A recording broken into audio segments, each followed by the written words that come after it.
Now we're going to go start with decimal fractions. Now decimal fractions aren't that complicated. They just sound complicated at first. So basically, for example, so 3 over 10 is 0,3. Now this, everything explains it the way the book wants you to understand, but I'm going to just show you a different way, okay? So this is just always easier to remember. So for our normal counting, we have hundreds, which is the 1. We have tens, which is the 5. We have units, which is singular, which is the number. Then we have our comma. And now we're going to go to the decimals. Then we have tenths, hundredths, and thousandths.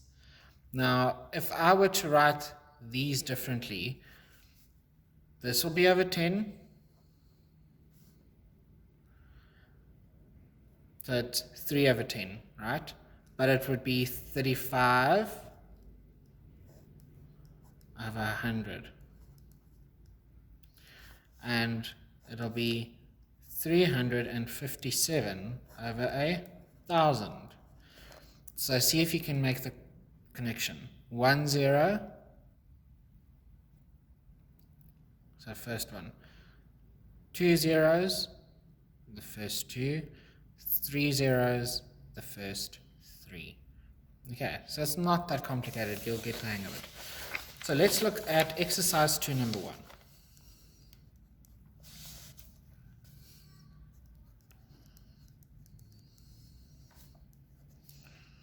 So exercise 2, page 84, number 1a.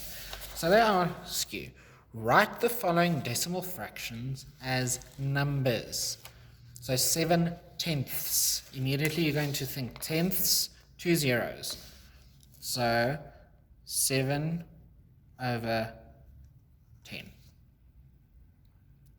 Oh, 1 0, sorry. 7 over 10.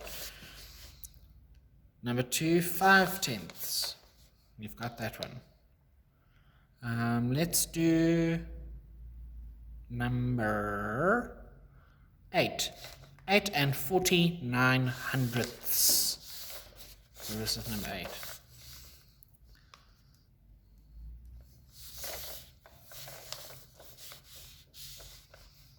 That's just number 1, sorry. So number 8. 8 and 49 hundredths. So 8 and 49 hundredths. 2 zeros. So the first 2. So that is not too complicated, I hope. Let's look at exercise 3.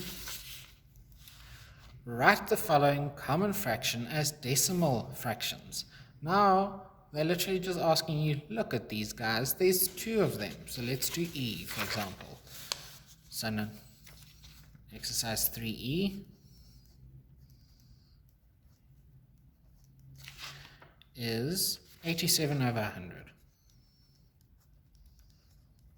Now, if you refer again to these up here, our answer should be 0,87. So the first 2. So the first 2 after the comma.